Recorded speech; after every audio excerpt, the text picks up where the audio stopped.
Hi, my name is Madelyn Beatty, and I did my law project on surrogacy and the law. Many of you may have heard of surrogacy before, but you may not know all the legal issues that come along with surrogacy. So we'll go ahead and get started here. Surrogacy is the practice by which a woman, called the surrogate mother, becomes pregnant and gives birth to a baby in order to give it to someone who cannot have children. The most common way this is practiced is by artificial insemination. Through artificial insemination, the husband's sperm is implanted into the surrogate mother. However, vitro fertilization is another common type. This type of surrogacy involves removing the intended mother's egg and combining it with the husband's or the other man's sperm and implanting that into the surrogate mother. And we'll go ahead and move along. The legal steps to find a surrogate mother involve step 1.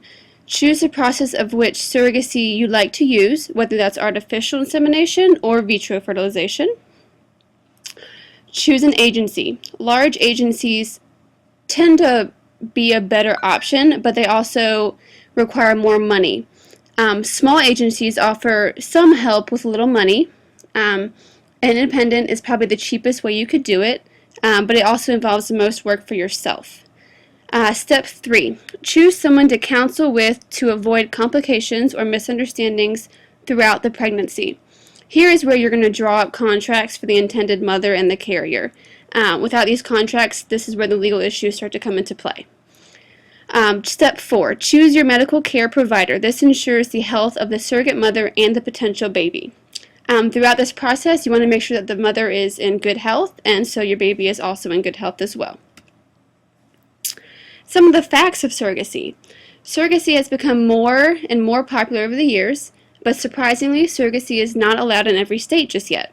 There are currently 5 states that prohibit surrogacy, and some of these include Washington, D.C., Michigan, Nebraska, and New York.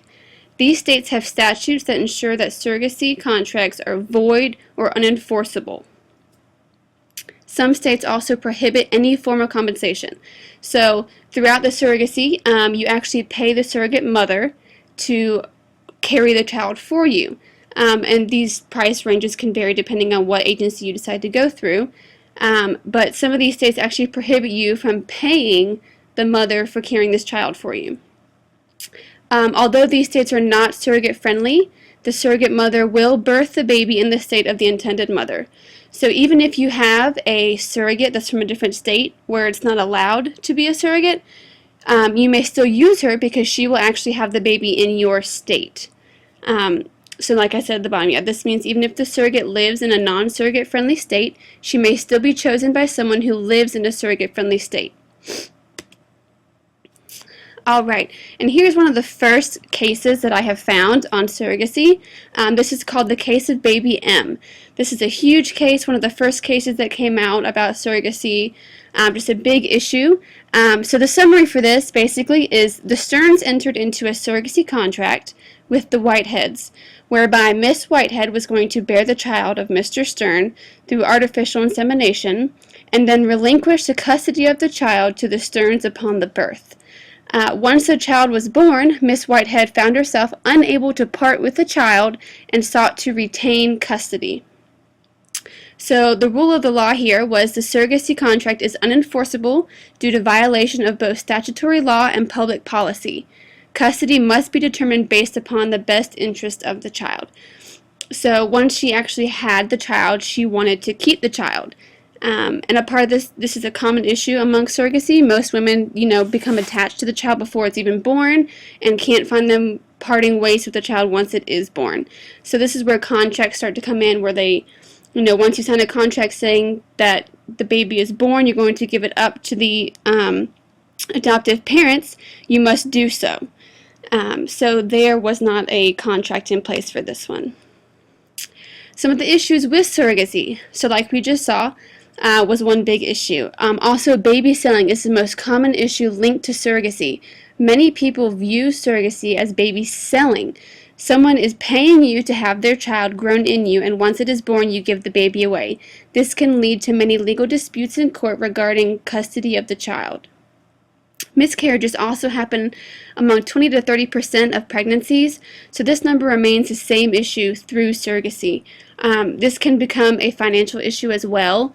If you were to pay, or intend to pay a surrogacy mother to have your child, and she miscarries, generally the mother or the surrogacy mother that miscarries doesn't end up getting any money. This is generally covered in the contract, but there are some that do independent and face problems when it comes to the miscarriage. During the time of insemination and actual pregnancy, the surrogate must not be sexually active. This is to ensure that if the surrogate gets pregnant, it is because of the insemination. Issues can arise when the woman does not abstain from sexual intercourse during this period. That's pretty much a given. You don't want to end up having the child be born and have a paternity test, and it ends up being the surrogate mother's husband or partner. So that can become a big issue there. Here are some facts about babysitting, since it is one of the most important and most common issues with surrogacy. Babysitting is a money-making scheme where women were being impregnated by donor sperm and then finding couples to adopt the child after finding out they were pregnant. So in this specific case, Erickson, who is a big-time woman who helps out with surrogacy and kind of sees along the pregnancy process, she was actually having women flown out to Ukraine to be impregnated by donor sperm. And then once they were 12 weeks along, then they would be offered to potential parents. So once she knew for sure that those women were pregnant, she was then looking for potential parents to take the child. Once the couple was found, Erickson would fraudulently file a contract stating that the surrogacy agreement was in place from the beginning. So she was basically going against the law and saying that these parents were involved from the beginning when that was obviously not the case. Some people would tell the prospective parents that the surrogate's previous arrangements fell through.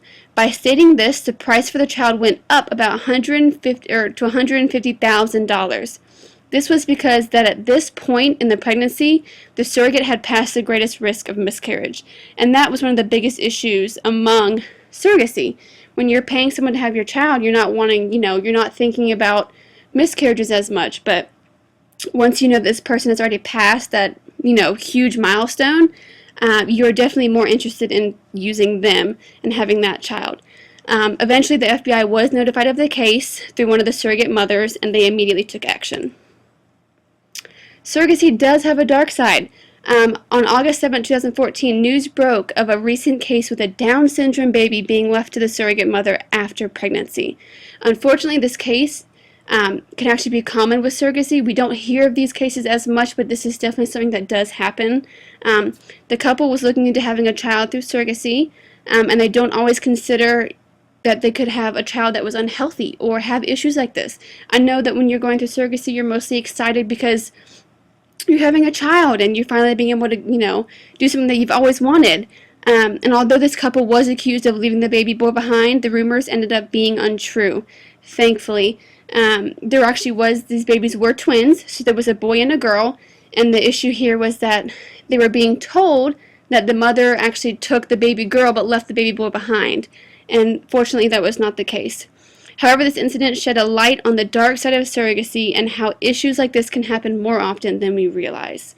This is very sad but very untrue, but in most cases that aren't actually brought to our attention, stuff like this does happen, and children are left behind, and it's just very, very sad, and left into foster care or left to the surrogate mother. In conclusion, surrogacy is a complex process that can be stressful and overwhelming. It is important to do your research before deciding to be a surrogate mother or to be the intended mother of a surrogate child. Making sure you are aware of your legal rights and the issues you could potentially face is also very critical. Legal issues are common among surrogacy, and it is likely that you may face one. Often, surrogates have a difficult time parting from the child. Make sure you are involved with your surrogate from the beginning and stay away from baby selling. And lastly, be aware of the facts of pregnancy. Miscarriages are not uncommon. However, working with a professional to write out contracts and obtaining a legal counsel will help ensure that your experience has a good outcome. And this is my works cited, and that is it. Thank you.